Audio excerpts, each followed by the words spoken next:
HHDG. Peace, HHDG. We're on another episode of HHDG Media, the podcast. And shout out to everyone tuning in right now through our Facebook group, HHDG, as well as our YouTube channel. As always, this is possible through our company, HHDG Media Inc., which consists of Rock Vader KB, myself, Wiki, Skelly Top, T. Smith, and Demare. As you can see on our bottom banner, you can go check out our website, hhdgmedia.com. We put up the latest music, mixtapes also done by our very own Rock Vader KB, our merch, and as well as upcoming events. For tonight, we have repping Chi-Town, some talented MCs and producer. These two MCs are the epitome of what I've enjoyed since childhood, of a tandem of MCs that can vibe off each other.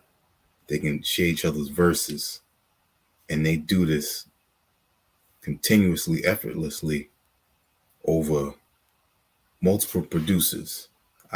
Their catalog has shown that when they lock in with one producer, it's always a beautiful thing. And they've done this countless times throughout their history with their music. One of their earliest projects that I remember was a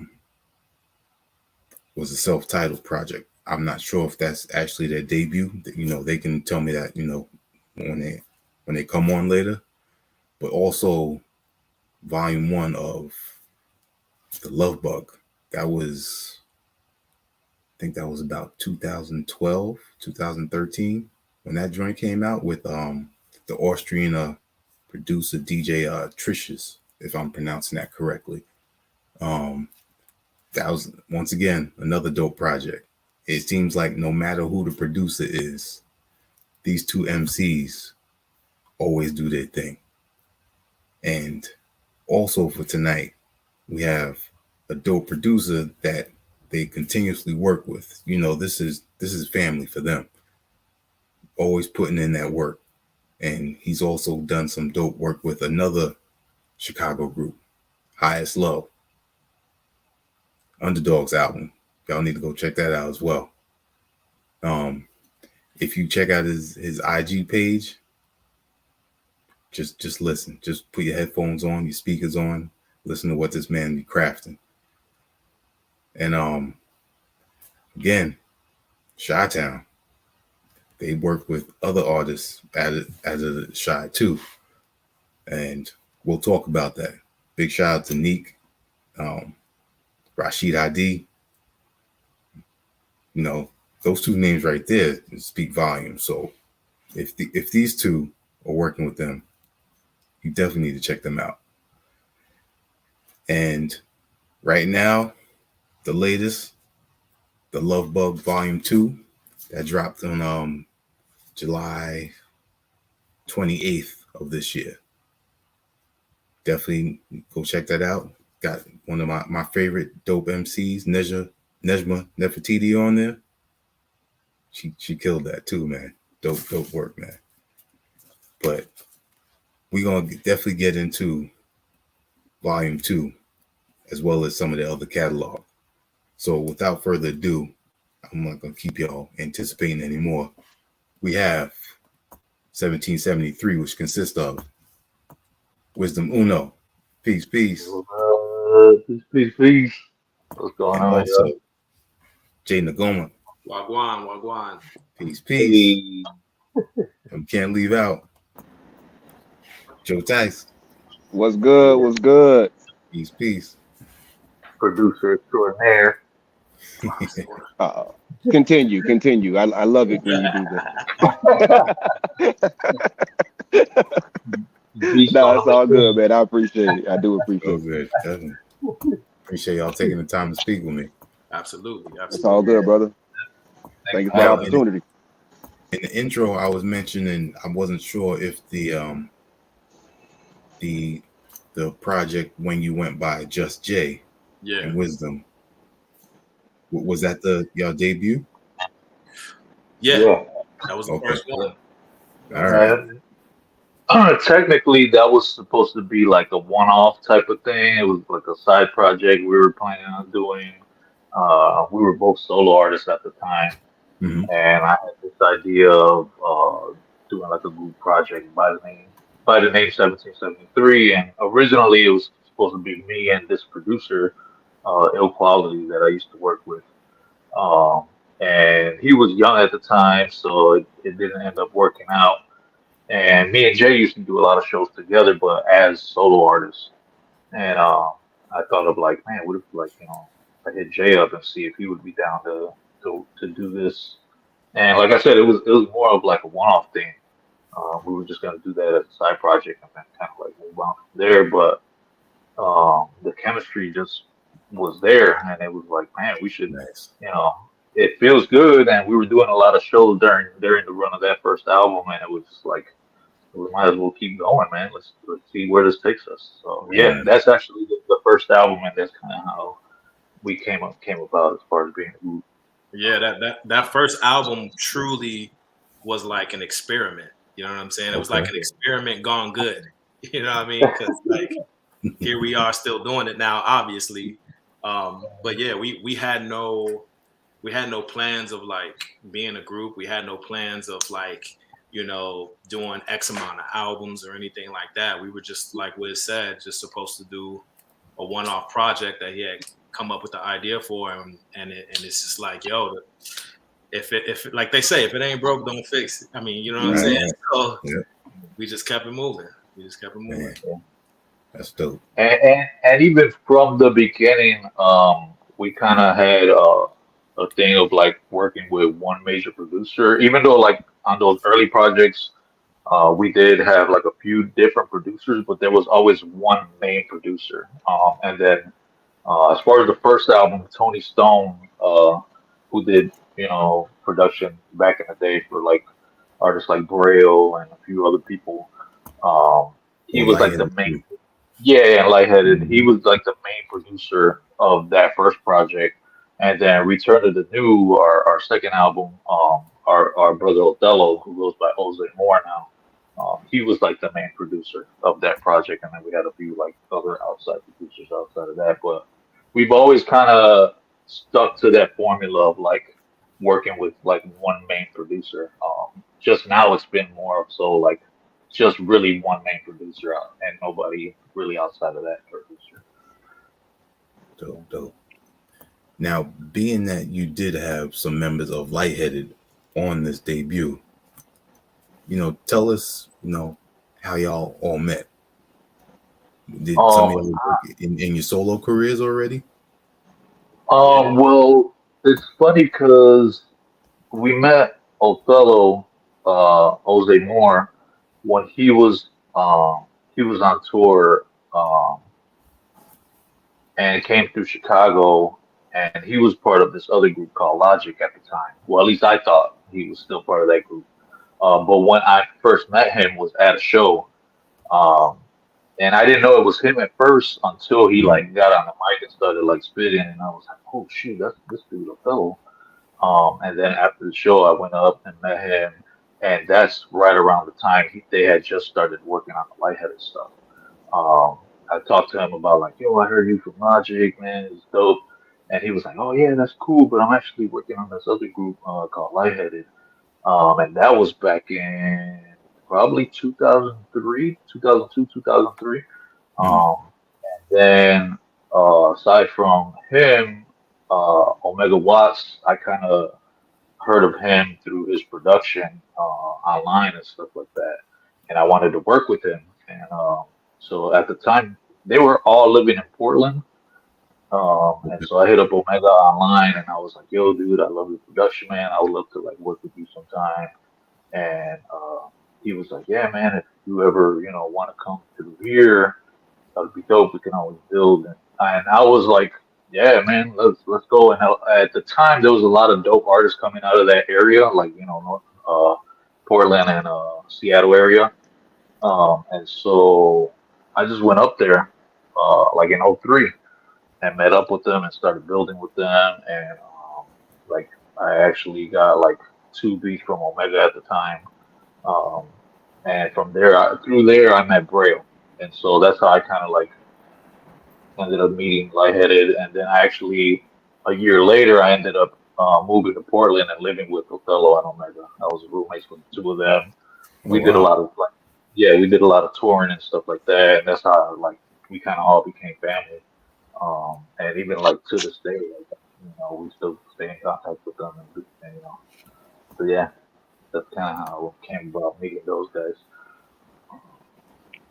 That's dope right And there. when I was living in Portland, Jay actually came out, and we actually recorded that first album out in Portland. When I Oh, was we living did? out there. Yeah, we recorded it out there. It was a DJ Spark studio. We did all the vocals out there, Yeah, you're and right. then all the mixing and mastering we did back here Yeah, in Chicago. yeah, I totally forgot Yeah, about that. yeah, A lot of studio sessions ago, bro. Man, so many studios. So yeah. many. Eons ago, man. That's dope, man. I just gotta say real quick, big shout out to Jose Moore and Tall Black Guy because that of process and progression from last year, Yeah, Oh yeah, that's a dope album right there. I always try and yeah. put people onto that album right there. yeah, Yeah, that's both of those dudes are the homies, man. Now, Just Jay, you're not known for production, but didn't you produce or co-produce the track One Day on the debut? let me think. One day. Nah, I don't think I co-produced on that. Did I? It's hard for me One to. day, one day was off I Return of think the it was, New, I Was on believe. Return of the New. I think it That was was like off one Return of of the next to last tracks, if I remember correctly. Right, right. I might have, to be honest, but I don't want to take credit for it if I didn't. I just honestly can't even remember. That was like honestly felt like a lifetime ago to me. You know what I'm saying?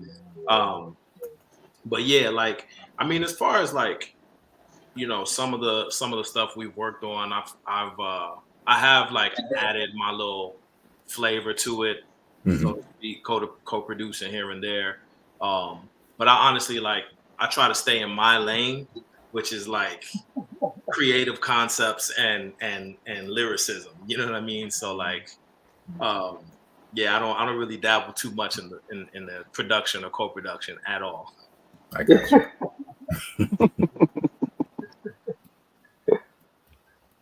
We got enough talented producer homies that we don't even have to deal with co-producing anything.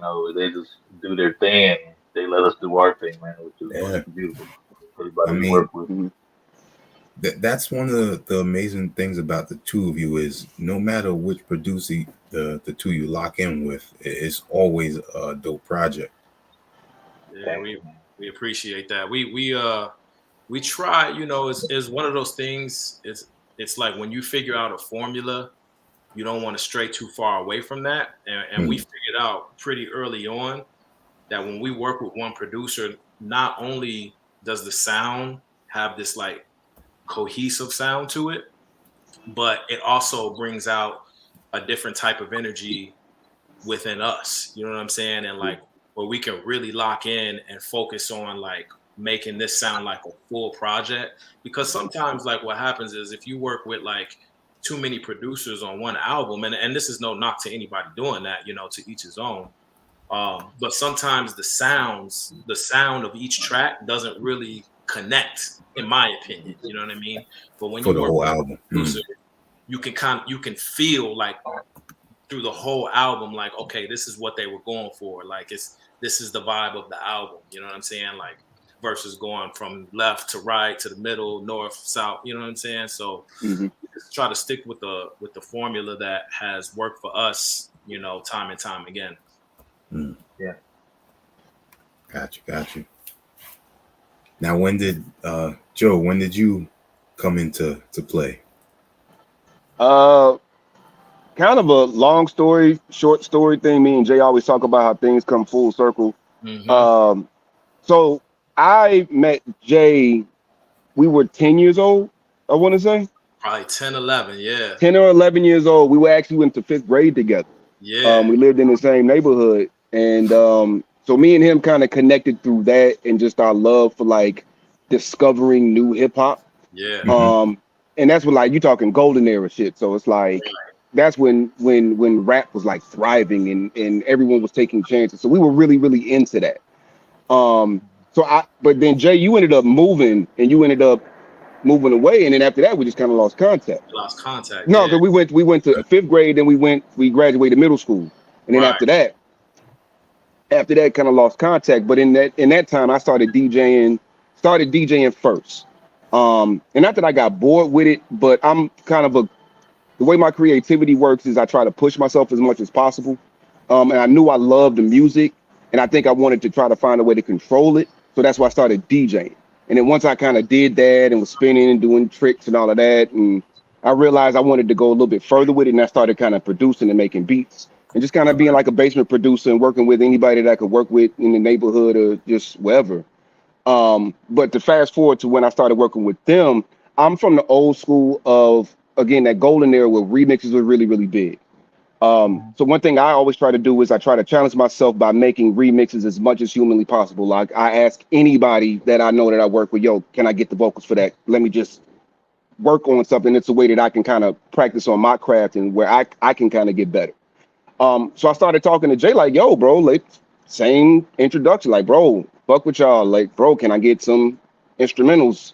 And then I'm not instrumentals, but acapellas. And then from there, I guess they really liked what I did. And then I think they just kind of approached me with the idea of, working on the first album was As above. As Above. Yeah. It was As Above.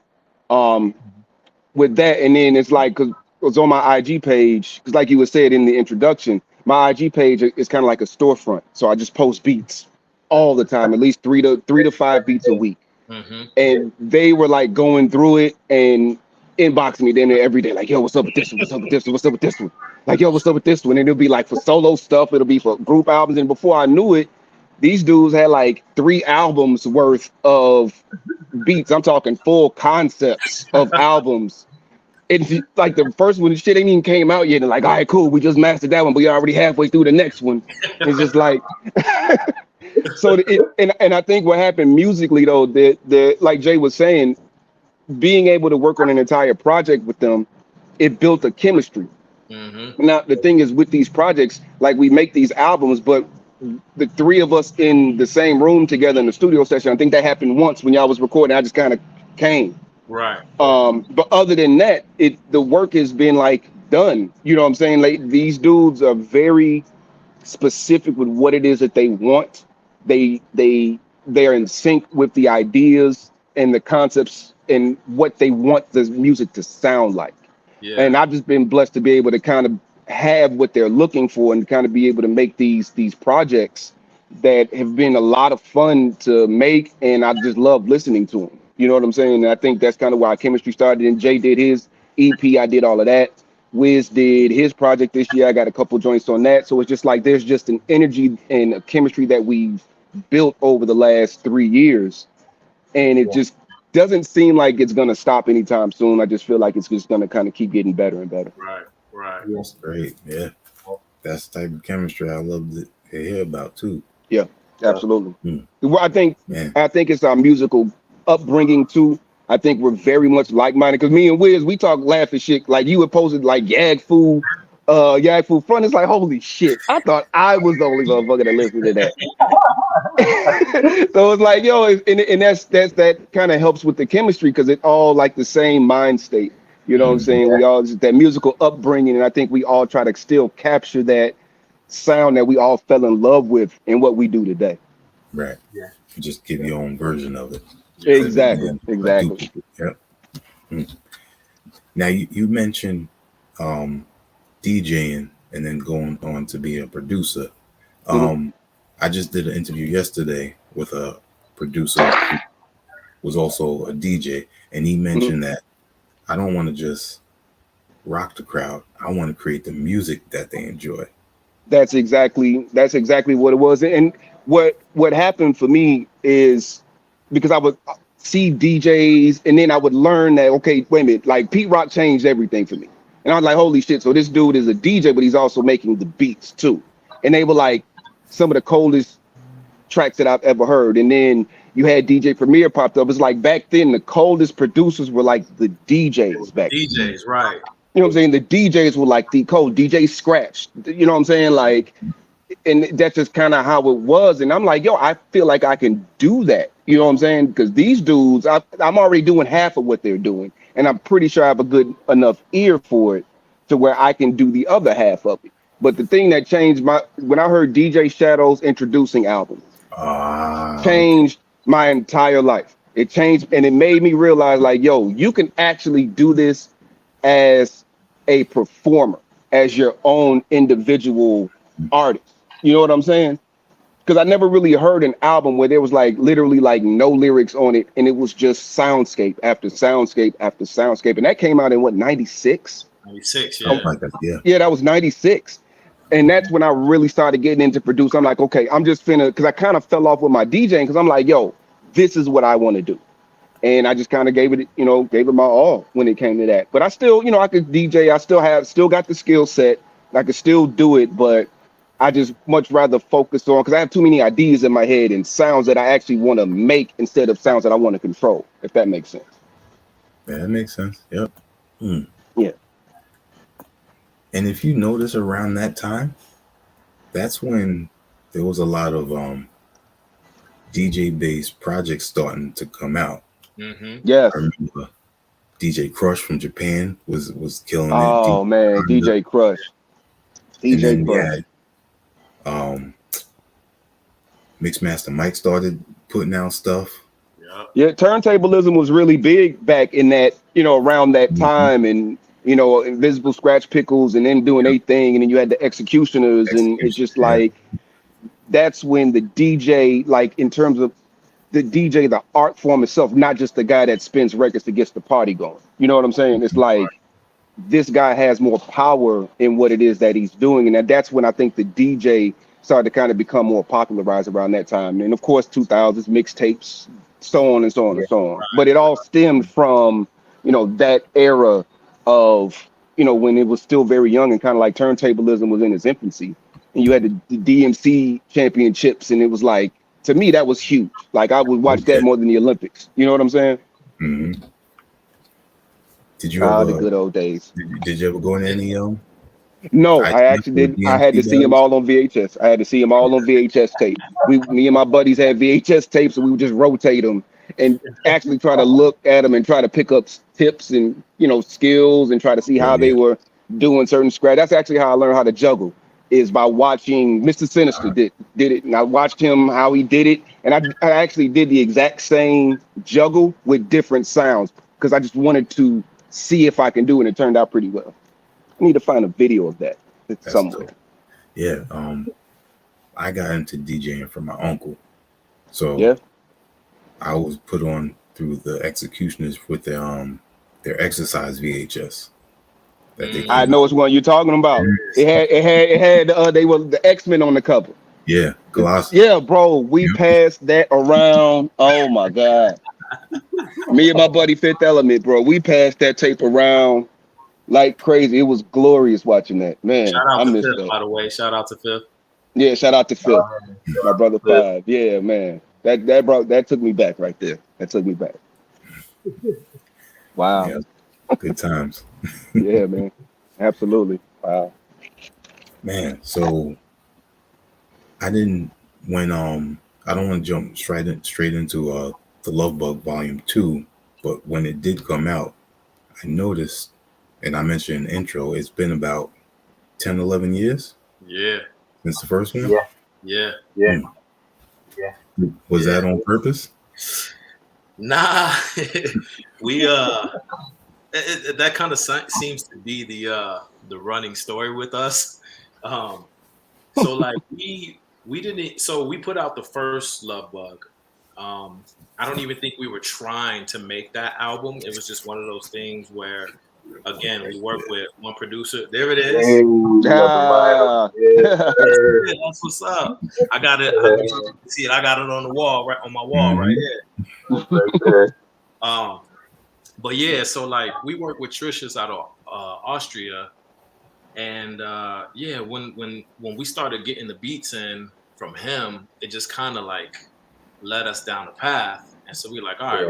we're gonna do kind of like the hip hop love story type theme on this album, Because and so my bad. Originally, a lot of the beats we got from him, we were using for the mixtapes that we were doing, the mix right, signals Okay. series. But we ended up getting so many beats from him, and then what you were saying, Jay. yeah, so we kind of like penned a hip hop love story theme on it. And then when it basically to fast forward, when it was all said and done, it was like, yo, this is dope. Like it's just like all love theme, kind of like, you know how it was back in the day with like LL Cool J, Big Daddy Kane, you know what I'm saying? Just like, Mhm. and so we Yeah. were like, yo, this is dope. Like this is, and we came up with the title, The Love Bug, or whatever. And so it did really well. And then right after that, we kind of like went on a very extended hiatus. You know what I mean? Yeah. Um, life does what life does. And Right. so like, we moving about, I'm moving and doing all these things and just, whatever the case may be. And then fast forward, 11 years later, 11, 12 years later, however long it was. We're back in the groove. We're doing our thing. We got a few projects out. Um, Obviously, working with Tyse, we got 2 albums out with Tyse already, and so then we've got these beats from Tyse, and I started writing to a couple of them just like loosely or whatever, and I started feeling something. I was like, oh, I think we got a direction that we're going in now. You know what I'm saying? And so I think Wiz and I had a conversation about it, and we were talking and we discussed, and we were like, "Yo, what do you think about doing like the Love Bug Volume 2, but like it's all Tyse?" You know what I mean? Yeah. And Wiz was down with it, and so then we just kind of kept the momentum going from there. Kept writing, we did it the way we normally do it. Like I write a verse, hit Wiz with it, he'll write a verse, like boom, okay, now let's come up with a hook, all that. And yeah, so it was just one of those things where it just we didn't say like we're gonna do a volume 1 or a volume 2. We didn't say how many volumes we were gonna do. It's just one of those things where like the time was right, and we already had the chemistry, like Ty said, with working with each other. And so it was only right for us to do volume 2 with Tyse, and like the beats that he was providing, and like, I mean, this like, and this is my brother, and I'm not even saying this just because it's my brother, but like this dude has one of the best ears for production that I've ever heard in my life, man. Like, Salute, bro. it's like it's incredible to me, like just Thank some of the drum patterns that he can put with certain. It's just it's a gift, yo. It's a gift. Thank you, brother. It's a gift. You know what I'm saying? Thank you. So to do the Love Bug Volume 2 with Tyse, I was just like, it can't get any better than this. Like it can't get better than this. So that's how it came about. That's how it came about. So yeah, it wasn't planned. It was just like, it was meant to be. It's meant to be, yeah. Yeah, I was gonna ask y'all that. Like when you told me that this was gonna be a volume 2, I'm like, oh, wait a minute. Like, like I felt like there was more pressure because it's like now it has to live up to what came before it. You know what I'm saying? Yeah. So I was exactly. I was a little nervous about it, but I was confident at the same time, because why wouldn't it be dope? Because history has told me that that's just what it is. Right. But it was still like, I don't know. I was a little nervous about it. I can't lie. A little anxiety, because it's like that volume 2 is like, then it's automatically compared to volume 1. You know what I'm saying? Yeah, as opposed to it standing alone. You know what I'm saying? But it's all good though. Y'all had the right idea, man. I can't argue with whatever y'all come up with, bro. Y'all don't. I always tell you, y'all don't miss, man. I honestly feel like too, Not at all. like, this is just my personal opinion. Like, it's volume 1 and volume 2, and they're obviously they're part of a catalog now.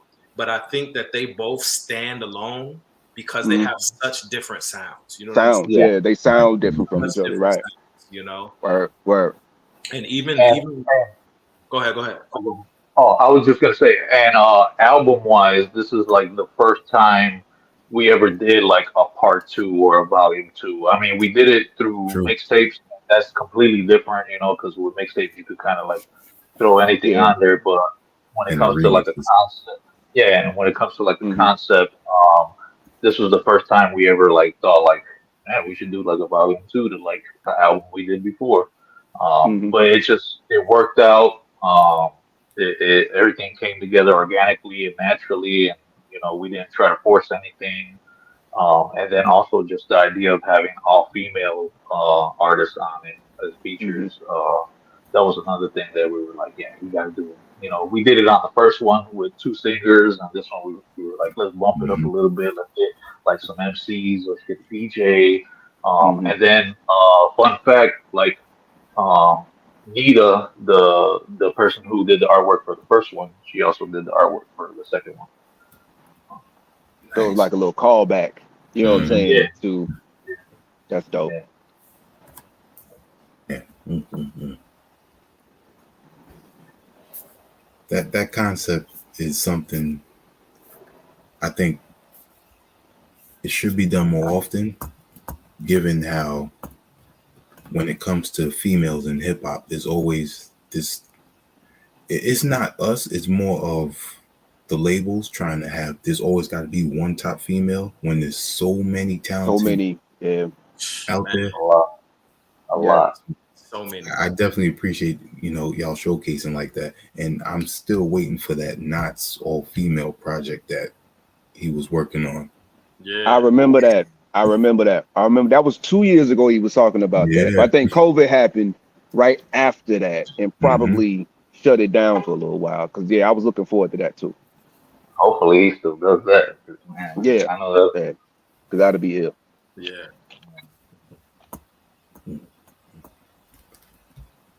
Any remixes, Joe?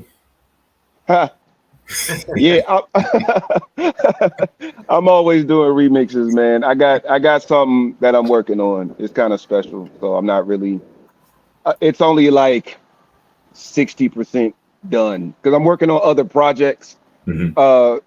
But that one is already the foundation has already been laid for it.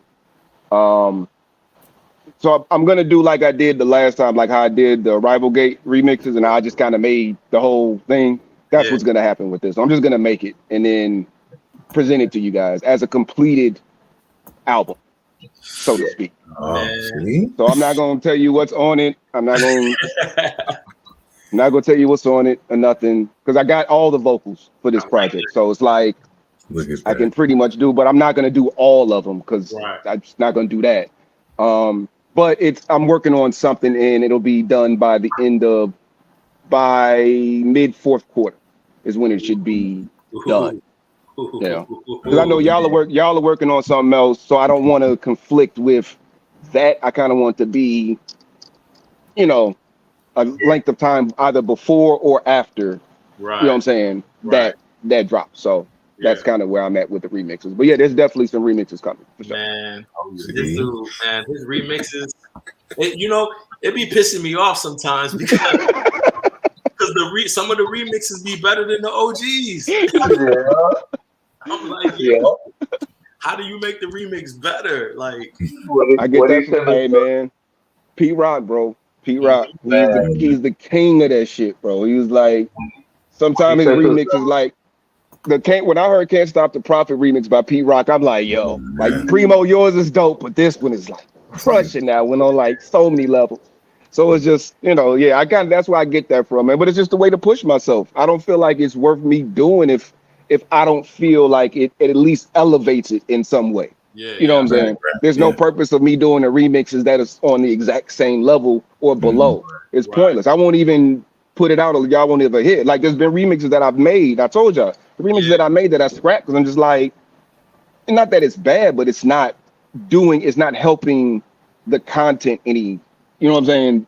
Yeah. So I need to just find a way to step it up a little bit more. But I love remixes, man. I love doing them. It's just they're so much fun. You know what I'm saying? Especially when I get remixes from other cats that y'all get beats from. I'm not trying to outdo what they're doing. I'm just trying to see if I can take it in a different direction. You know what I'm saying? Friendly competition. You know what I'm Yeah, saying? and it's kind of friendly competition in a way. You know what I'm saying? So, you know. That Jill stamp on it. Yeah. When you sent us the Arrival Gate remixes, woof, man, I was like, Oh yeah. man. Hey, I was locked in. I made that whole project in 2 weeks. I was like locked in. I just because I love that album. That's my favorite album that we have. Like I'm in love with that damn album, and I was just locked in, bro. Like I was just making beat after beat. It was just like easy for me to do it in literally 2 weeks, and then it was done. Concept, everything. When I heard the remix you did for Cruising, I was so after I heard the remix, I was so mad I didn't have a verse on there. Right, because you didn't.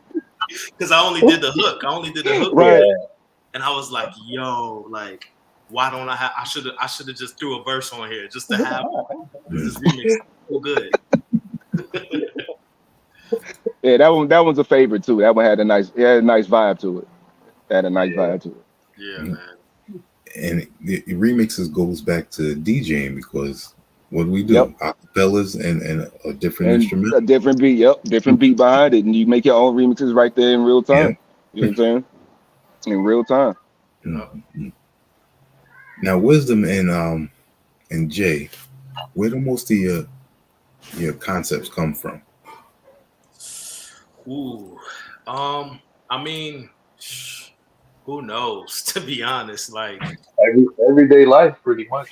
Yeah, I feel like there's a difference between when you are a lyricist or a poet, MC, however you want to describe it, when you are 16, 17, 18 years old to later in life.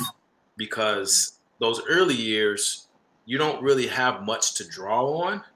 But later on in life, after you've gained some experience, there's so much that you can draw on. You can, you know what I mean? Like we have songs and, sometimes it's imaginative. Sometimes it's all imaginary. Sometimes it's drawn on life experiences. And we have songs where I have a verse where I've drawn on something that like I went through 12 years ago, 13 years ago. You know what I mean? And I'm just now writing about it. You know what I'm saying?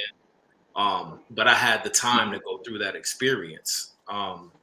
So yeah, like our concepts come from, everyday life, just the experiences we go through, and sometimes just listening to the beat, and it's just like, I don't know where I'm going, but I'm writing.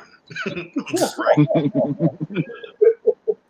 Yeah, and it depends a lot on the beat, the production and stuff like that, because that helps a lot in as far as what you feel. Sometimes you want to write about something serious, sometimes you want to write about something fun, sometimes you just want to let loose and flip skills, man. Like it just depends on like the production a lot of times. But also like the long ass break that we took, the 9 year hiatus, we both lived a lot of life. So there was, we had a lot to talk about. And I think that's why we put out so much content, uh, these past, couple years. Yeah, just life, man. Life is a big inspiration to what helps us write. And after the hiatus, I believe it was Growth Chart, right? Mm-hmm. Yes. That first track, If I Could Fly. That first track, If I Could Fly. Yeah. Yeah, that's a banger right there. That whole feeling right there that y'all put on there. That was literally the first pen to paper, at least for me, like from the hiatus. Like I hadn't really wrote anything for years. Like neither one of us had wrote anything that whole time. The whole time that we were like not making music. I would have like over the years I would have like I'm very internal with my lyrics. So like I would freestyle a lot and then just kind of keep it in my head and memorize certain things, but never wrote anything down for years. And then you know, it was COVID time and we had a lot of time on our hands, and it was just like, okay, what we doing? And Wiz was like, yo, like, I'm sitting on these beats right here. Let's see Yeah. what we can do. And so I think that was the first one that I heard. Like he sent him my way.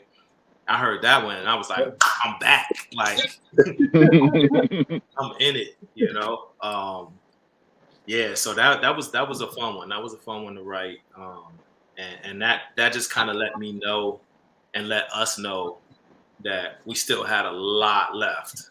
We still had a lot left, you know, because it came to us so easily, and the way that we wrote, and so obviously we're in the age of internet, so like we're doing right now, we don't even have to be in the same room anymore like we did last time. But the way we wrote, and you know, everyone was isolated, so like I came up with a verse, texted to Wiz, boom, he sent one right back, and I'm like, all right, here's my next verse, you know. And it was like we picked up right where we left off. It was like, even though we weren't in the same room, even though we had so many years since the last song we worked on, even though we didn't even really like set out to do this again, it's just like it naturally was like, yo, we picked up right where we left off. Yeah, yeah. And it was a little bit nerve-wracking at first because it was like, man, we haven't done this in so long. Like, are we still gonna be like who we were, or are we gonna be somebody completely different nowadays?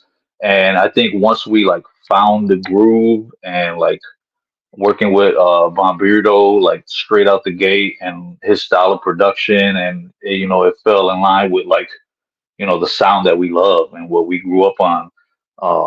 I think all that just kind of helped to really like you know make us do this again and have fun doing it, because it just like it felt fun again, to sit down and write these songs and come up with these concepts. And once we had them recorded, was like, man, this is actually good. Like, we're probably better now than we were like, 10, 12 years ago or whatever. I think like growing as men helped us to grow as artists as well. Like, because once we were penning these songs, it was like, wow, this is actually good. It's not like we lost a step or anything. If anything, we got better. Absolutely, yeah. I think that's what keeps a lot of fans towards your music, is they can relate with that growth, that maturity.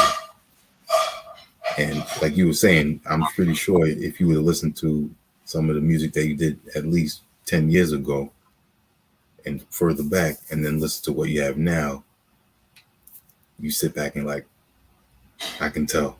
I know Yeah. what I did wrong back then, but I know where I was at that time to be making that type of music. Mhm. Just a big difference. It's like it's cool to like see the growth, and it's always good to grow as an artist. If you're not growing as an artist, I think like those are points where you should like stop or take a break, because you know like I've always been a believer of like everyone has room for growth, whether you're a b-boy, an MC, a DJ. You can always get better at your art. Mhm. Always, there should never be like a point where you hit, a plateau or hit a ceiling.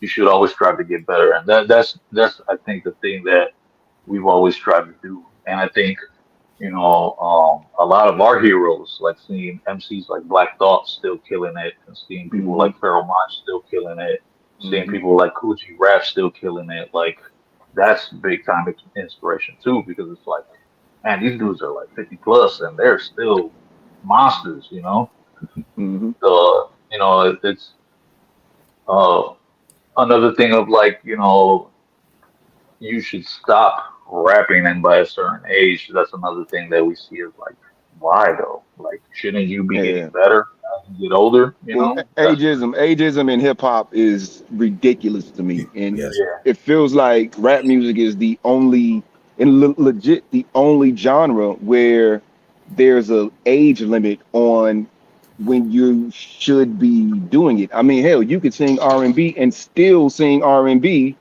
20 years from now, singing your same old songs. They're doing it now. You know what I'm Mhm. yeah, saying? But rappers, though, once you hit 40, you're supposed to like stop. And that just doesn't make sense. But yet the Rolling Stones just put out a new album 2 weeks ago.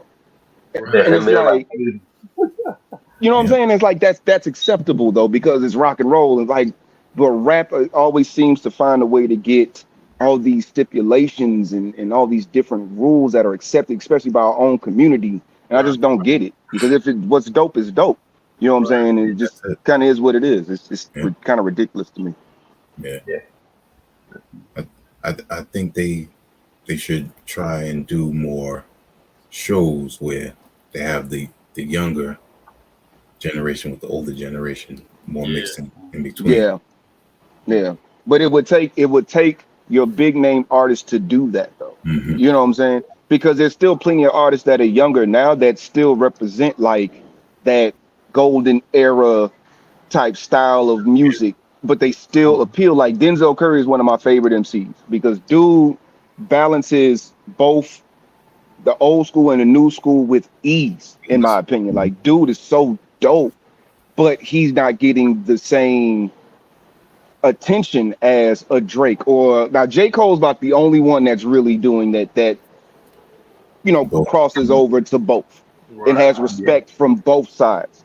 You know what I'm saying? It would take for him to put together a show and say, yo, I got Earth Gang with Rakim on the same ticket. You know what Hmm. I'm saying? Right. Something like that. I think Yep. that would make the more crossover appeal, which is crazy. We're talking about crossover with age and generations in the same genre. It's crazy.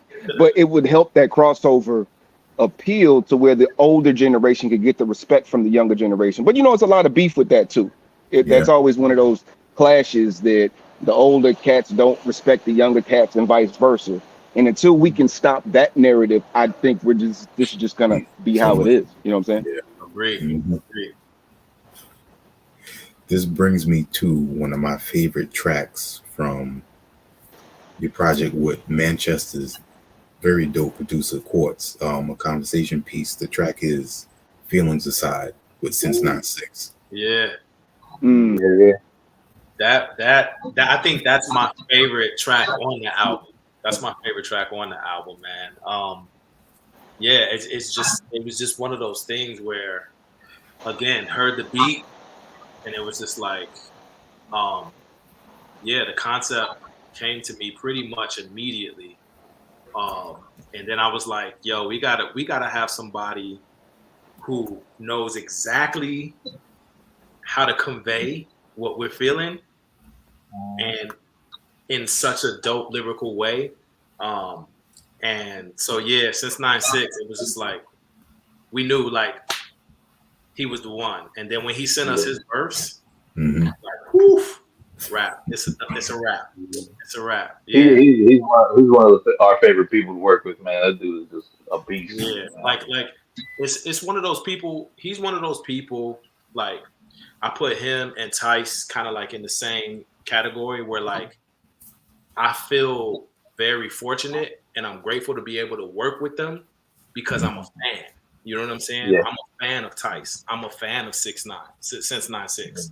You know what I'm saying?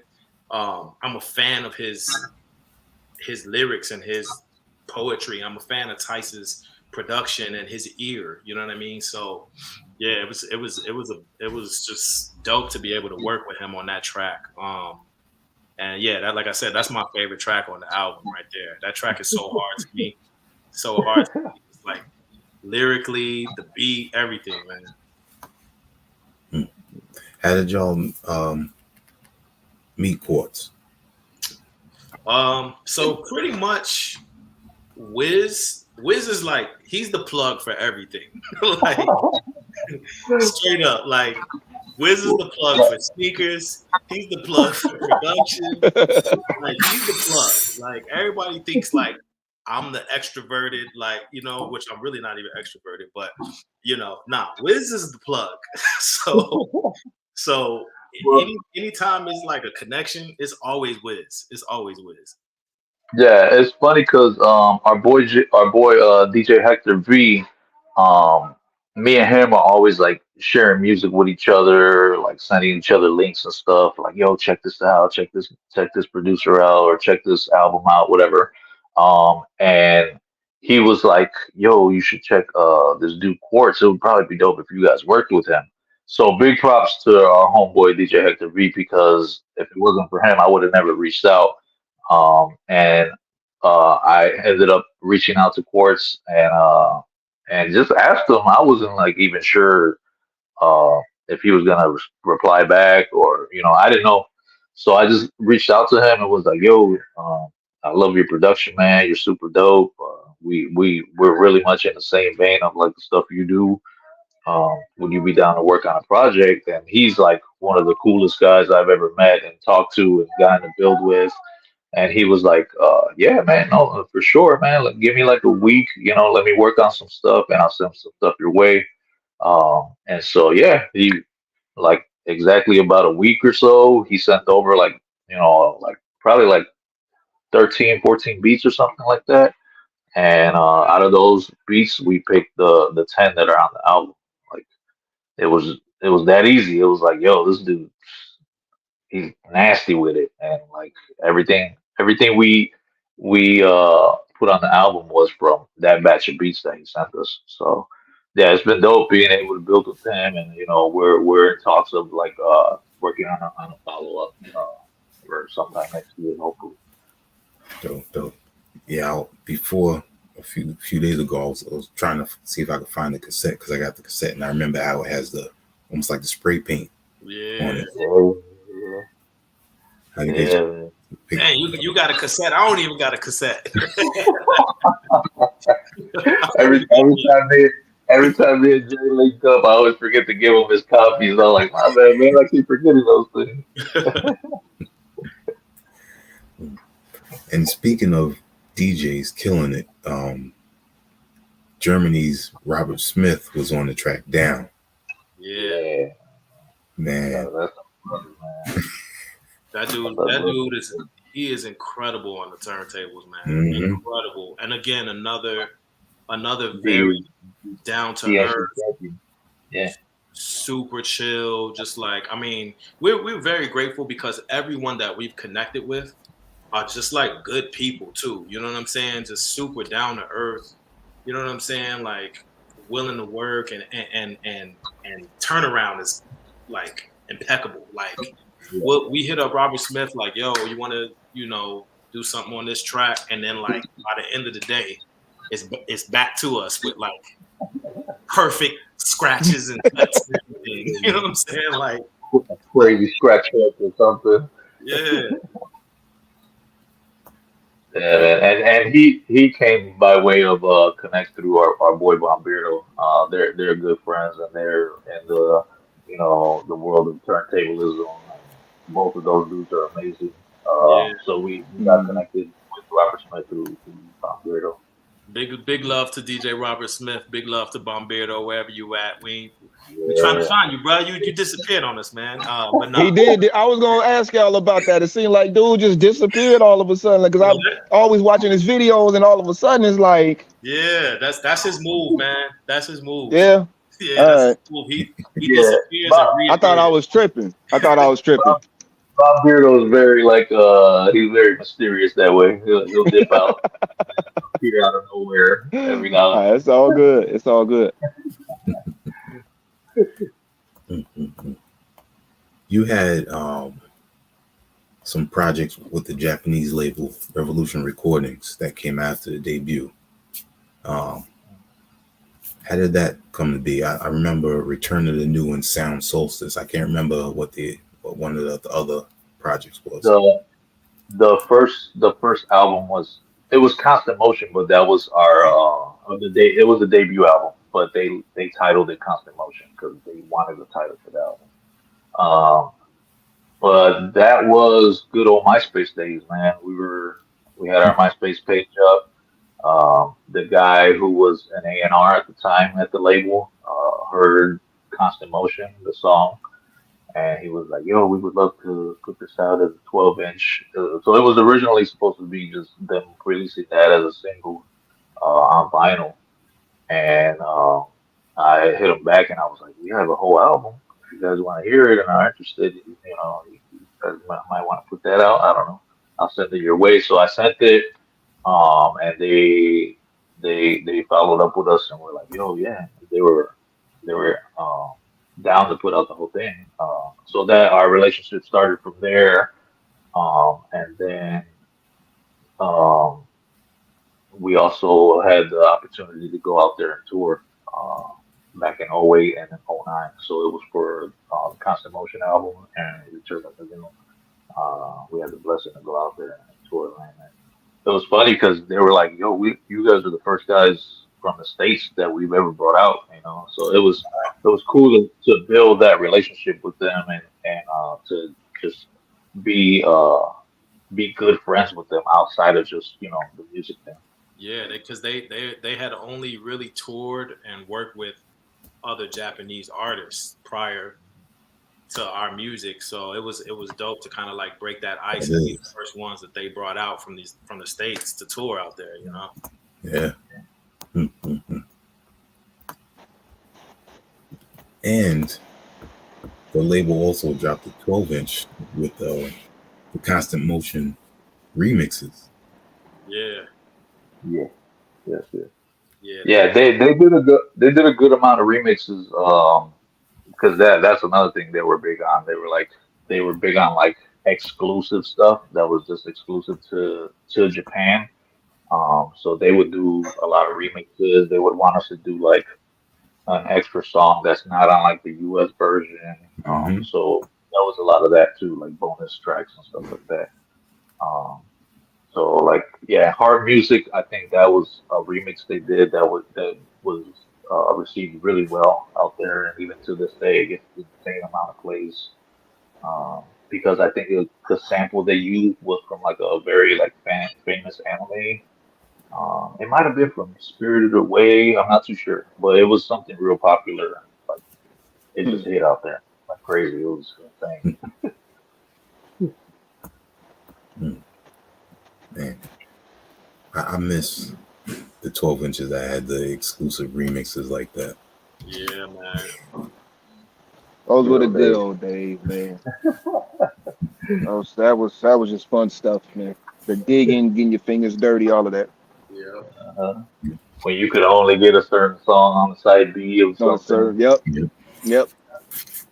The yeah, maxi singles, all that good stuff. yeah. I used my Walkman was that's all I had was the maxi cassette singles. yeah, man. It Yeah, was a because great. the maxi singles were the ones. Because the regular singles that came in just the cardboard case, you Yeah, that get the was my regular, you get like the radio in the album or the radio or the instrumental. But that maxi had like two different remixes and the Yup. instrumentals for both, and then the acapella. Like, yeah. damn. And And that was maybe the a hard bonus. cassette case, right? Right. Uh, Had the hard case. You knew you was getting something special with the max. Yeah. uh, Mhm. Let's um let's go to the origins of your names. Word, word. Um, yeah. After I felt like after our hiatus, kind of wanted to reinvent myself. You know what I mean? And um, in that manner, I kind of wanted to simplify it as well. So yeah, I just chopped it down. Jay is my name. Everybody calls me Jay. You know what I'm saying? It's my nickname actually, but everybody calls me Jay. And then yeah, my mother's last name was Nagoma. So when she passed away, I was like, yo, I want to honor her as well. So yeah, I just put my name and her last name together, and that's what it is. and as far as for me, Wisdom, Wisdm. I wanted to be a writer so bad, like when I was in high school, like a graph writer. Cause so many of my boys were, and I was never like really good. I would always play around on like notebooks or take a little marker and vomit on like a wall, whatever. Um, But that was always a thing that like writers would always do is they would take a letter out of the name, Mm-hmm. just to shorten it so it would be faster to throw it up. Mhm. So that's where the wisdom without the O comes from. And then just wisdom, spreading wisdom. It's just one thing I love to do. And then I used to be ONE, so it was wisdom over nations everywhere. And then I just flipped that to even more of a grafting, which is wisdom uno. Um, and so yeah, that's kind of like my ode to like graffiti writers, pretty much. Where my name comes from. And me, I'm just, that's my name. But I wasn't on the production side. I wasn't always going by my name. I was going by Omega Red for years and Yeah. years and years. Like I got the shits tattooed on me. Like that's who I was. But shout out to Jay Ivy and Tari Torre. They had told me a while ago. He was like, Omega Red, like that's cool, but you should just probably just go by your name. Just Joe Tyse. Your name is so cool to say, just Joe Tyse. I like, I thought about it, and I was resentful about it. But then what started happening was I started seeing like the name Omega Red popping up all over the place. Like there were a lot of cats calling themselves Omega Red, and it's like, you know Mm-hmm. what? I need to get out of this race, and I'm just gonna be me, basically doing exactly what the fuck they told me to do, which is what I should have did as soon as they told me to do it. So that was on me. But shout out to them because they the ones that gave me the, basically the idea just to just go by your name. Because my real name is Franklin Joseph Tyse, but everybody just calls me Joe. Right. So that's just who I am now. It's Joe Tyse. Okay. When you first said Omega Red, I'm thinking of Marvel and the X-Men, the That's villain. exactly where it came from. Because that was my DJ name, because Omega Red had the tentacles that came out of his arms, and that's what he used to. So I was like, yo, that's a pretty dope DJ name. So I Yeah. kind of went by, it was DJ Omega Red for the longest. And then I dropped the DJ once I really started getting into the producing side of it. But then like I said, it was like 4 other producers and like 3 MCs. And like, it was just too much. It was actually a dude that lived like 4 towns away to hit me up. Like, yo, I'm Omega Red too, man. You make beats. We should link up. Like, for what? The fuck is that going to do? Like, what's the point of that? And I think right around that time, like, what are we gonna do? Make beats together, and we're gonna be Omega Red, the Omega group. Red, Like, right? what are we? I was like, what To the second is this? power. Yeah, like this is it was pointless. So that at that point, I was just like, you know what? Forget it. Joe Tyson is that's just what it Oh is. man. Mhm. Crazy. Yeah. Now I know y'all were just over out in Cali. You gotta tell us about the event that y'all performed at. Yeah, it was dope, man. We were continuing the celebration of the 50th anniversary of hip hop. So yeah, we went out there and we did a thing with Kid Abstract and Silver and Gold. That's one. And it was just it was a beautiful time, man. It was a beautiful event. The energy was lovely from beginning to end. Um, yeah, it was great, man. It was great. We on the Arrival Gate album, we have a song with Kid Abstract. So that's kind of like Yeah. how the connection came together. Mm. And we had been talking for a while, like, man, it would be dope to have a show with us together, like us, Kid Abstract. We had mentioned a few other people as well. And so, yeah, finally, just after some time, it all kind of finally came together, and we were able to go out there and do our thing. And the show I mean, the energy was lovely. It was lovely. It was Yeah. dope. It was dope to be a part of it. It was dope to witness it. It was dope to just be present and immersed in it. It was like, it felt like, honestly, it felt like, not to say that these type of shows don't happen anymore, because clearly they do. We were part of one. But it felt like what hip hop shows used to be like all the time. You know what I'm saying? It just, you had like a couple DJs doing their thing and like killing their set. You know what I'm saying?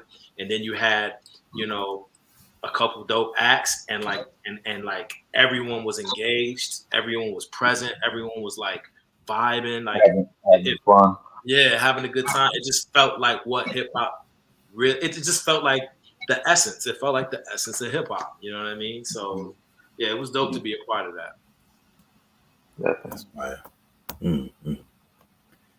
And if Kid Abstract is tuning in or watch this in the future, y'all need to go check this album right here.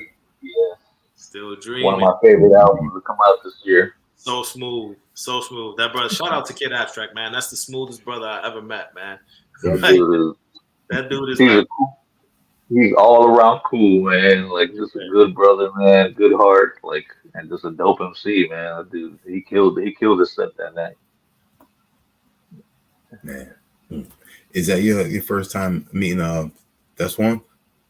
Yeah, that was the first time. Yeah, first time. That's he was another cool dude, man. He came up to us. He was like, "Man, that was a dope set, man." And just to get that from someone like him, you know, was like dope. Like I was like, man, we're doing something right if someone like him is coming up to us and being like, "That was a dope set, man." So yeah, that was a special moment, man. Just to meet him and rest in peace to Double K, man.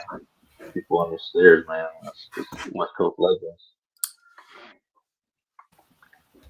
Yeah, people on the stairs been doing their thing for a long time, man. Yeah. And they kind of remind me of the two of you, because when you listen to their music, you can tell their energy, their chemistry that they have with each other, and that's like similar to the two of you. Yeah, man. We're a big fan of when there's a group thing. You know what I mean? Whether it's 2 or 4 MCs, and my favorite group of all time is Tribe, like so many others. And so and it just works out that like Q-Tip is my favorite MC and Fife is Wiz's favorite MC. Yeah. And so naturally, we kind of have that syncopation and chemistry about us. So yeah, man, I love to see a good group do their thing, and again, I'm fortunate that me and Wiz, we're brothers and we've been doing this for decades, and we're fam. So it's dope to be able to work on your art, your passion, your love with your brother. You know what I'm saying? Definitely. Brothers, I should say.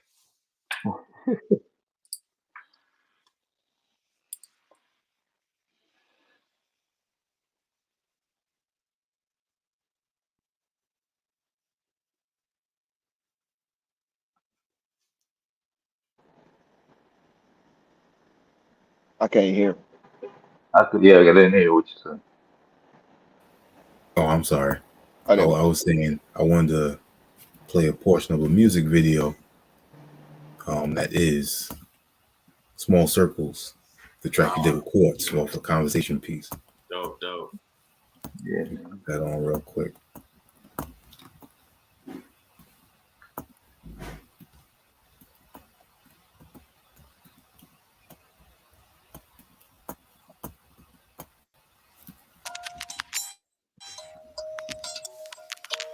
So they say if you want to go fast, go alone. And if you want to go far, go together. But those you go together with, you should be very selective about. And on that note, let's go. I keep my circle tight, circle small. We might be cool, but that don't mean you're involved. I don't mean to be rude, not trying to be cross, but too many involved is how you get lost. I keep my circle tight, circle small. We might be cool, but that don't mean you're involved. I don't mean to be rude, I'm not trying to be cross, but too many involved is how you get lost. I'm open-minded and cordial, but still a private man. Being overwhelmed with voices can talk you out of your plans. My man's is my man's, and if we tight, then you know it. I can spot who just shows up for the sake of the moment, and I'm aware of the fact that we can make new connections. But my brotherhood connection, I approach with protection. Is the direction I'm headed could get thrown off, so I move with a tribe cut from the same cloth. I keep my circle tight, circle small. We might be cool, but that don't mean you're involved. I don't mean to be rude, not not trying to be crossed, but too many involved is how you get lost. I keep my circle tight, circle small. We might be cool, but that don't mean you're involved. I don't mean to be rude, I'm not trying to be crossed, but too many involved is how you get lost. I got plenty of friends and even more acquaintances, but the ones close to my heart are the ones that are sacred, kid. Cause too much of anything is never a good thing. Watch attitudes change like the shade on a mood ring. Some saying they spew things that ain't really true things. Pay attention and move things that ain't for improving your well-being. And there's plenty out to take that. My close friends are few, and that's just a straight I keep fact. my circle tight, circle small. We might be cool, but that don't mean you're involved. I don't mean to be rude, not trying to be crossed, but too many involved is how you get lost. I keep my circle tight, circle small. We might be cool, but that don't mean you're involved. I don't mean to be rude, I'm not trying to be crossed, but too many involved is how you get lost. Hey. That's what's up. That shit hard. That shit hard. Our brother Quartz from the production. One of the Black reasons and I drum. like that track is that's a true example of 1773. Word. Definitely. Yeah. Man. Now I mean, y'all from the Shy, so growing up, were there any influences directly from Chicago for y'all? Yeah. Honestly, man, for me, it was just like my direct influences were my peers, for one, first and foremost. Like Tyse said, man, we known each other since we were 10, 11 years old. And I can remember, like, back in the day after school, we would walk to his crib. We would walk to his house, and he would be like going through his pop's vinyl and just like putting on vinyl. And I remember this so clearly. There were moments where like we would be listening to his dad's vinyl, and he would be like, "Yo, this part right here would be dope, like to sample or whatever." You know what I'm saying? And we were kids, 11 years old. You know what I mean? And so for me also, like, I was, it's one of those things where like sometimes your hardships are actually blessings in disguise. So like for me, my parents I've never seen my parents together. They've been divorced since I was probably 2 years old or whatever. And so I used to bounce around a lot. And my mom's lived up north, my pops lived south in the city. And so I was fortunate enough to be able to bounce around in different neighborhoods. You know what I mean? And like, so sometimes I would be on the weekend with my mom's up north, and I'm running into like all these like other crews that I had never met before or seen before. And then I'm listening to their style of hip hop and listening to how they rap. And then I go back to the South Side, and it was like different. You know what I'm saying? And so that inspired me, because it was just like, yo, I can like absorb all of this and kind of create my own style. You know what I'm saying? And so yeah, it was a lot of just like who I was around from age 11 to, I'll say, 19. Just back and forth throughout the city, meeting different people.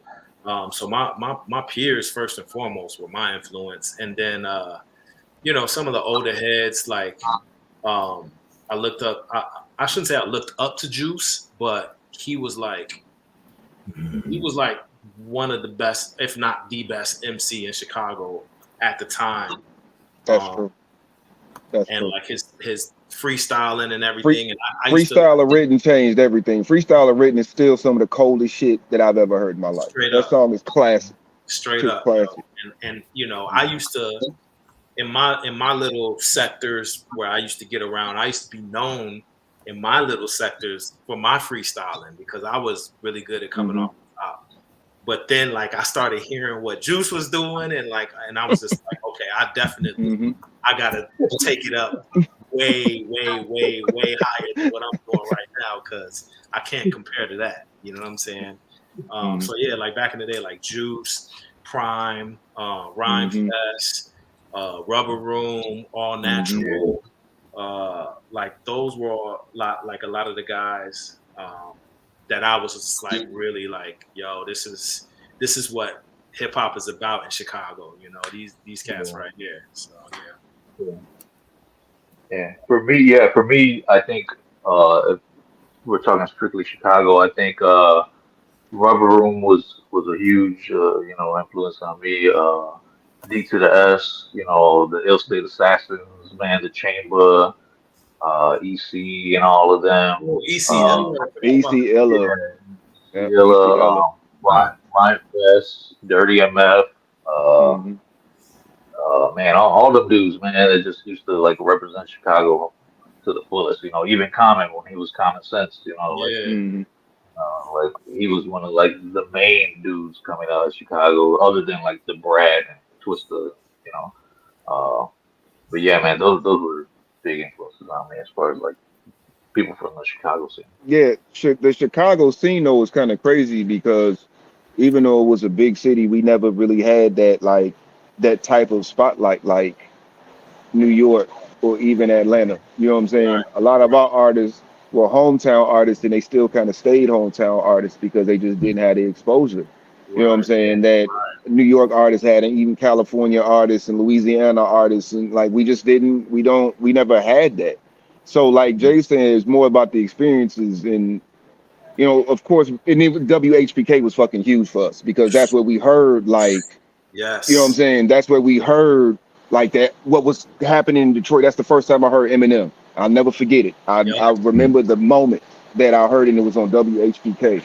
Yes. So, we had our WGCI, we had our big station, but that like the real ones knew, like if you want to listen to like that good, like really good underground hip hop, you had to tune into that. They even played the Wake Up Show a lot of times. Yeah. Back in the day. So it was just like that's kind of what we had for like our radio. But it was a lot of like going to ciphers, going to Navy Pier, going to like Jack and Jill parties, and just like you know what I'm saying, mingling in like different hip hop.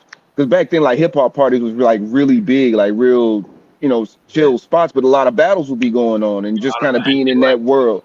A lot of battles would be going on all the time. It was like, it was happening like every weekend in the summer, bro. Every weekend there was a hip hop event somewhere at a Holiday Inn ballroom or something was going on, but it was all love though. You know what I'm saying? It was always all love, but it's just like being around that kind of energy. I think more so is what influenced me in terms of like what I influence like the sound and the shit that I do now. It's just like remembering what that was like back then, because that's when like hip hop was a lot of fun. Not even necessarily because of the artists in Chicago, and we had some dope artists like they said. Shout out to PCP High Rulers. That was I fuck with them dudes heavy. Typical Cats fuck with them dudes heavy too. But it's just like it was more about the experiences because we didn't really have a big name artist that drew an eye on in Chicago. So we had to find our artists in the underground scene. You know what I'm saying? And we had Common, and like Common to this day, he's like a legend. And what's really fucked up? They really don't play his music on the radio, like ever in Chicago. Like ever. They play Testify and that's it. That's the only song I hear about Common on any Chicago hip hop radio station. So it's unfortunate. That's Chicago though. That's like that's kind of how it's always been, and it's unfortunate. So we just don't have it like everybody else kind of has. Never have, to be honest with you. What about what was I thinking of? Quasar. You said Typical Cats, right? Yeah. Quasar. Quasar, yep. Let me see. What about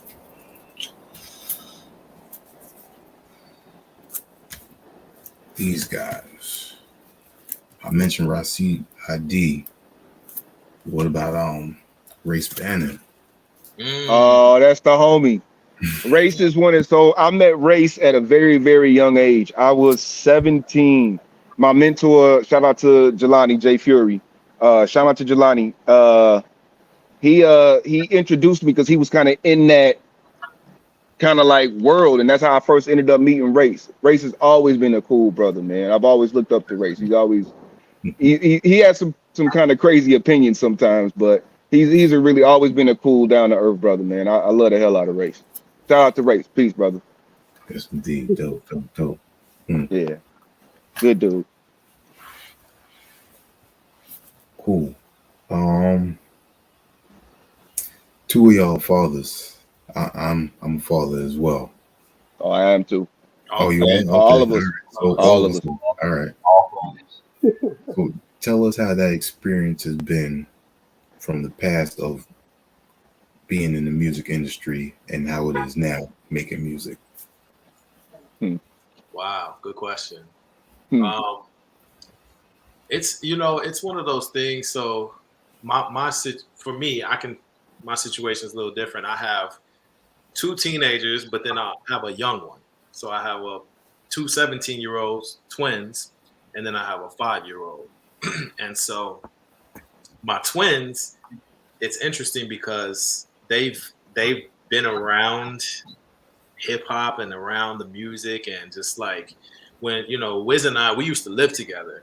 So all that music we was putting out before our hiatus, a lot of that came about when we were living together. And we had a studio set up in the crib. And so my daughters would just be around, like seeing us, spitting verses and like, we had them on tracks when they were like 2-3 years old, you know what I'm saying? Babies, so they've kind of been around it. And so now at 17, they're still hopping on tracks. They were on the Love Bug on 2 tracks. Yeah, they were on Bucktown on the hook, and then they were on Solar Opposites on the hook with me as well. And so it's kind of dope to be a father that is part of this culture, and now seeing my kids kind of like go down that path as well, because they've been around it for so long and they love it. One of the dopest moments for me, and it happens all the time, is I'll come in the crib and like one of them will be in the shower. They play the music when they're in the shower, and I walk in the crib and I hear like Tribe or the Roots coming from the bathroom. You know what I'm saying? And like it's them listening to it. You know what I'm saying? And so now my 5-year-old, it's interesting because now I'm back at it after this hiatus. And now my 5-year-old, now he's at a place where he can kind of understand things a bit more. And now he recognizes, he's like, oh, like that's your friend that you do songs with. And like, that's face and be like, oh, he raps with you, right? Like, yeah, And so now it's interesting because my 5-year-old, like, he's falling in love with hip hop, and like he keeps telling me like when he gets older he wants to be a breakdancer. You know what I'm saying? And like, yeah, you definitely my son. You know what I'm saying? Definitely my son. You know what I mean? And like, so it's dope, man. It's like obviously there's the balance of fatherhood and the responsibilities. You know what I'm saying? That's why I keep popping up, because I thought I heard him get out his bed. You know what I'm saying? He's in the next room sleeping. But nah, he's good. So yeah, you balance the responsibilities. But at the same time, it's just like I think it's amazing to be part of this culture and be a father at the same time, because this culture is like no other culture. Hip hop culture is like, it's not like rock and roll, it's not like punk culture, it's not like reggae culture, it's not like art. It's so different, and like once you're in it, like I feel like your spirit just like goes to another level. You know what I mean? If that makes sense, because the hip hop culture is such a great way of expression, but then it also like, you give and it comes back to you. And when you listen to certain songs, the way that the beats are constructed and the way they make you feel, it's just like, it's an amazing culture. It's an amazing culture to me, and all the different elements of hip hop. So it's dope to me to be a father and to raise my kids around it and in it. And even if they never do anything with hip hop, it's just dope to know that they know, like, oh, my dad, like, he raps, you know what I'm saying? Or my dad, like, he used to b-boy, or my dad, you know what I'm saying? Like Mm-hmm. my dad has songs on Spotify, you know what I'm saying? Like, Right. you know, like that to me, that's dope, you know? Man, I got all babies, man. I got 4, 5 years and under. So, um, my 5-year-old and my 4-year-old are a bit more like in tune as far as like when they see me in a video, they're like, "Hey, that's Papa." Um, and my son, he'll be nodding his head and raising his arm up, whatever. Um, and I always try to put on like b-boy videos and stuff for because he's big into it more than my daughter is. My other two kids, they're too small, so they don't really understand the what's going on. But yeah, my two older ones, they every time they see a video of mine, they're like, hey, they recognize me, and that's you singing. So it's cool to get that reaction from them, and it's cool that they realize it and they notice it. It's a good feeling, man. And to be a father and be in this hip hop culture is it's a beautiful thing, especially nowadays because like I'm sure our dads, weren't as involved. Well, I mean, I'm speaking for myself, but just as far as like how I see fathers now, like our age range compared to like how like fathers before us were, Mm-hmm. I feel like we're a lot more involved in our kids' lives and like around a lot more. I can't speak for every Mm-hmm. father because my dad was, I can't say that about my dad because he was around.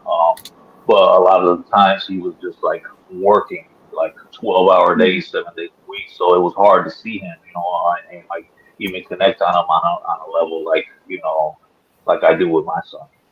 So it's dope to be a dad in this day and age, and then just to be part of this beautiful hip hop culture, man. It's just like it's dope to expose them to that and for them to be able to see it and witness it.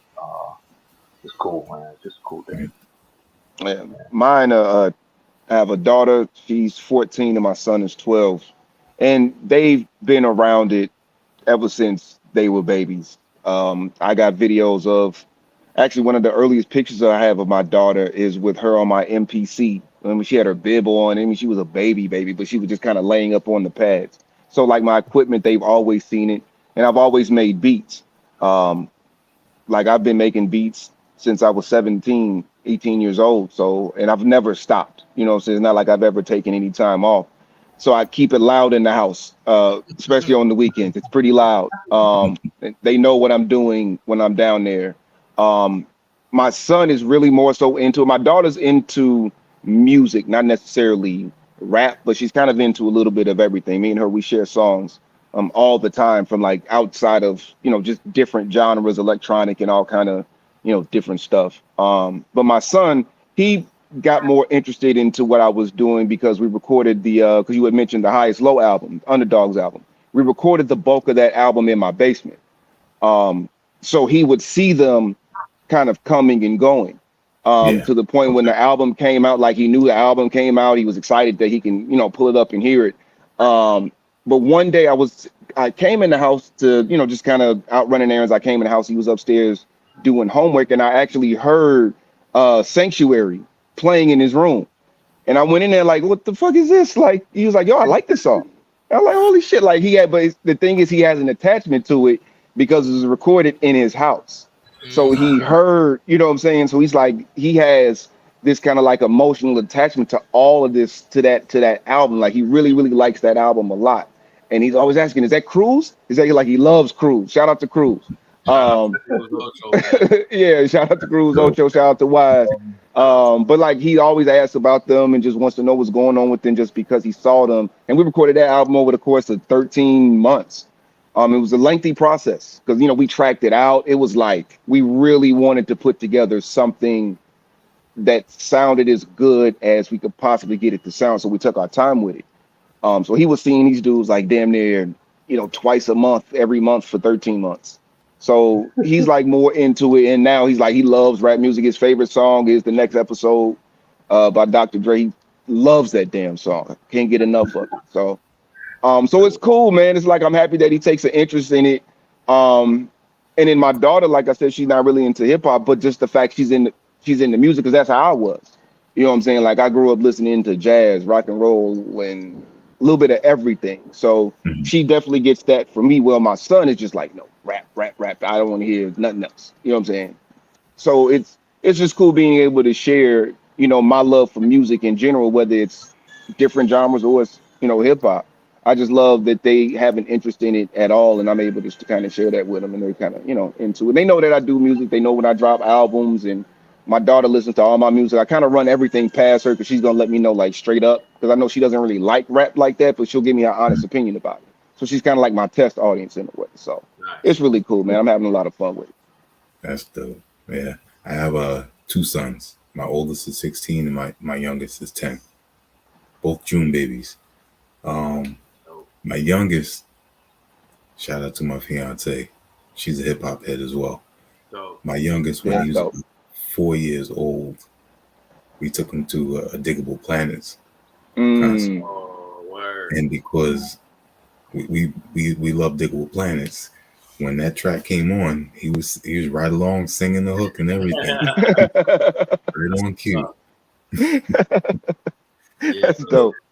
Then there was another instance. We was coming home from church and we playing Scenario. He knew Fife's verse. Wow. That's dope. Really dope. Yeah, it's a beautiful thing, man. Yeah, definitely. You got to keep it going for the generations, Absolutely. Got to pass it on. One of the great things I do and my parents did was they played the music that they loved, and both of them had 2 different types of music that they enjoyed. But being as a child, you absorb all of it, and that's the same thing we do with our children. Exactly. So, my oldest just recently was like, "Dad, do you know Gangstar?" I'm like, "Of course I know." He loves hip hop. He enjoys 80s music. And my youngest is into Ella Fitzgerald, so I love it. Oh wow, yeah, that's dope. Yeah. Man, 1773 and Joe Tyse. I only had a few more questions. I don't want to keep it too much longer, but Joe, you always putting up dope music, and you have anime attached. So I gotta ask you, what's one of your favorite anime? Shows or movies? Give me both. My favorite show, and I got addicted to it. I watch it time and time again. I love Psychopaths. I think Psychopaths is one of the dopest series because it's smart. It's a very intelligent, and the ideas that it tackles about like society, because everything always comes back to real life, what I'm saying, in real life scenarios, and the way that it frames it. And it's a violent show, but it's not super violent. It's contextual violence, it's not gratuitous. So definitely that. Movies, probably my all-time favorite is Akira, just because. There you go. For filmmaking, you know what I'm saying? Yes. Again, the story, the themes that it tackles, but the direction of it. I'd never seen an anime feel like a big budget film by the way that it looked. You know what I'm saying? Like it to this day, it just has a certain cleanliness to it, and the way shots are framed. It's an amazing piece of art. And everybody should watch it. It's I showed it to my mom, and I didn't think that she was gonna like it. She said she watched. She's like, "Oh my God, I loved it. I thought it was great." Like, it's a universal, even with its gore and everything. But it's I don't know, man. It's beautiful. So yeah, anime is huge, and I feel like anime is a part of hip hop. I really do. Definitely. It like they go hand in hand, bro. Yeah. It's like it's crazy how many hip hop heads and people that are really into the culture, how we gravitated to anime, and I think it's a branch from Black culture in the '80s gravitating to martial arts films. Yeah. It's Sure. This is just another branch from it. And like hip hop got a hold of it, so the Black culture that gravitated to hip hop gravitated to anime. Right. You know what I'm saying? I think that's kind of what happened there. So I think we all kind of dig anime and have our favorites and ones that we watch, and you know what I'm saying? I think that's something that's inherent in all of us that love the culture. Yeah. And being that you brought that up, remember when Cartoon Network had its Adult Swim? Oh, absolutely. Toonami. I still watch Toonami. They got a ninja joint that's coming out in January that looks pretty insane. Is that the Under Ninja? No, I don't know what the name of it. It's a white dude though. It's like Ninja something is the name of it. I saw the trailer and it looks crazy. Okay. It looks crazy. But yeah, like all of that, man. And then not Black Dynamite. What's it? Afro Samurai. Afro Samurai. Yeah, Afro Samurai is a favorite. Yes. Ninja Scroll's a favorite. Vampire Hunter D is a favorite. Yeah. You see what I got up on the wall? Yeah, Fist of the North Star right over. I saw that. I saw that. Yeah, Fist of the North Star up there. Yeah, man. Anime and hip hop, they go together. Amazing, man. I'm gonna play one more video, just a portion of it, because we got Joe on here. Yes. Track Patience off the makings of. Yes. Yeah. I had fun with that video. Have fun making that EP, man. That's Tyse. That was a nice EP. Yeah, Tyse just lays the foundation, man. Makes it easy. In the place from that 1773 crew, you know. La la la la la la. Ashe. La la la la la la. La la la la la la. Yo, hey yo, Jay, get the money, long time, no cash. I always been the patient type, never living too fast. What goes around eventually boomerangs, cause the rule of cause and effect is set in this game. I can name a million things I used to want to possess. In hindsight, if I had it all, I'd be a mess. I've been blessed with a full life, and the days ahead are too bright. Do right by the moral code and 4 pillars. We're all born with the essence of gold, copper, and silver. Translation, we're full of the riches in life. Sit in the dark long enough, eventually you see light. The principles of Tahuti is this reality. Awareness of where I am prepares where I'm about to be. Nothing is out of reach if it's meant to be. And putting patience to practice is the remedy. You know, patience. You gotta have a little patience. I know you're probably tired of waiting, but all you need will come. Patience. You gotta have a little patience. I know you're probably tired of waiting, but all you need will come soon. Hey, can I say something? One thing, first off, y'all be having some of the coldest hooks like ever. And listen, the fact that Jay isn't afraid to embrace, you know what I'm saying, the gift that he has, and put them shits on Front Street to come up with the melodies that you're able to come up with, because it's the melodies that you're able to sing perfectly, but it's the content within those. Yeah. If that makes sense. It's the things that are being said within that. Yeah. Everything is conceptual in design, and that's really dope, bro. Because that right there is one of my favorites. That's love, man. Yeah, that's one of my favorites. Straight up. I feel like I'm one of those people, man. I know that I can't do everything like at a level 10. You know what I'm saying? But if I think I can do it, I'm gonna do it. You know what I'm saying? And even if it's not a level 10, I'm gonna try and do it at a level 10. So even if it's at level 7, it's gonna feel like it's at level 10. You know, if that makes sense. Yeah, straight up. Yeah, it's that was one of those, like I said, like you lay the foundation so perfectly, and all I got to do is just come in and fill in the pieces. You know what I'm saying? Yeah. You make it easy for us, man. So easy, man. Appreciate that. So easy. Like, I mean, literally, like that beat. I actually, so here's a funny story. So that beat was within the batch of beats that you sent our way or Yeah. whatever. Yeah. I had forgotten about it. Like Mhm. it was just like mixed up in all the other beats or whatever. So then I was like, as I was thinking about working on the EP, I started going through all your stuff, and I already knew that like I didn't want to have an EP with anybody but your production, you know.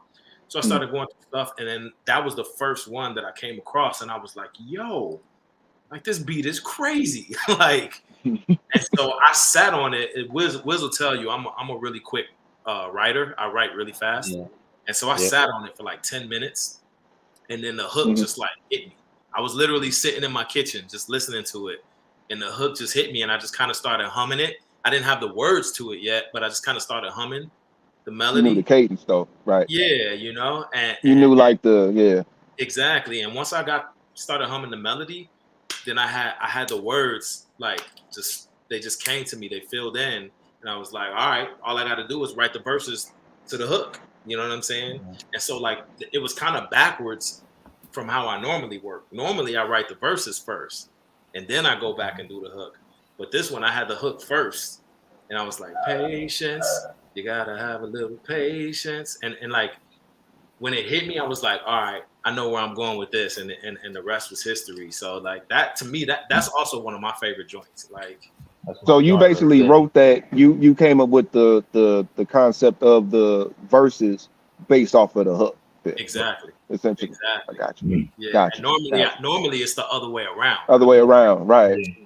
I got you. Okay. There's a lot of times we'll have songs with no hook, and then we don't bang out the hook until we're in the studio. Just on the spot. It's on the spot. Yeah, it's dope.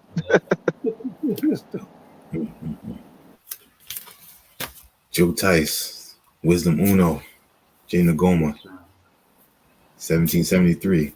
Yes. Everyone that's been tuning in, go check out the Love Bug Volume 2. Please. Hey, Please do. Yes. It's special. That's a special album. Put that in the comments for y'all. Go check that out. I appreciate y'all. Absolutely.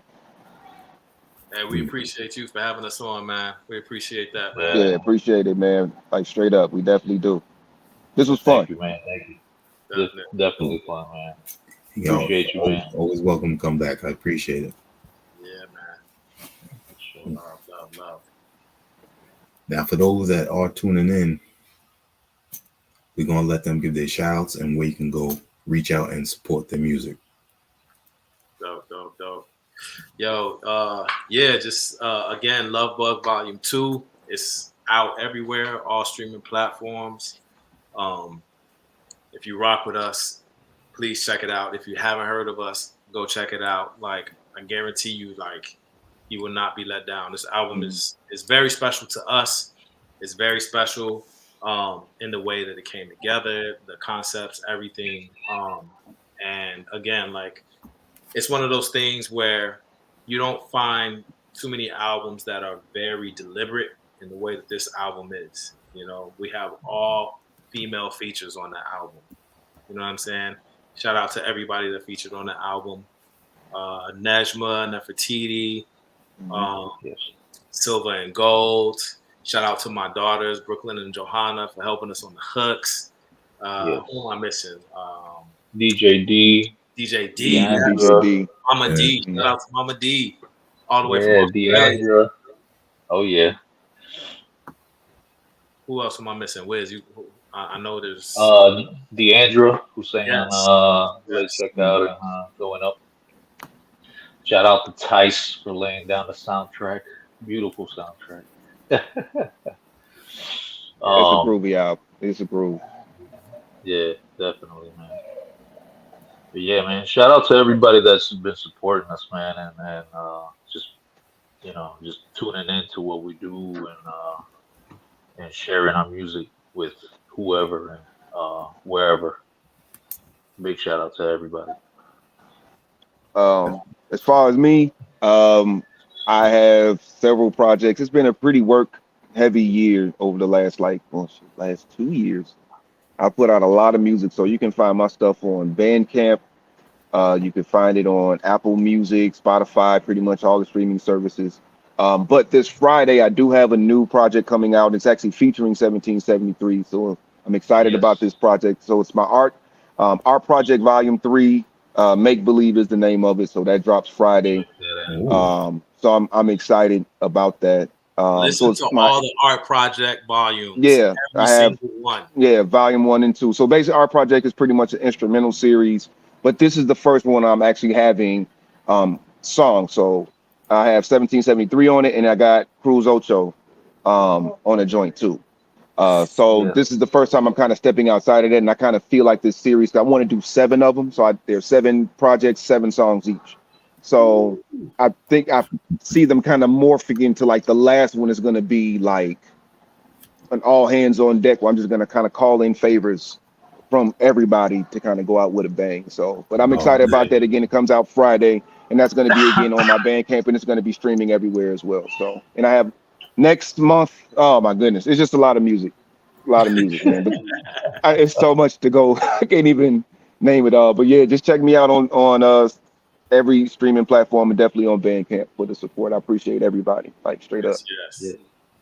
Big time. Dope. Man. Thank you again. Everyone, this will be up very soon for everyone to go to check it out through our YouTube. And in about probably a few days or early next week, this will be on our website as well. For all of those tuning in, Chi-Town is in the house. Yes. Dope talent. Appreciate y'all. I appreciate y'all. Thank you. On behalf of HHDG Media, we gonna say peace.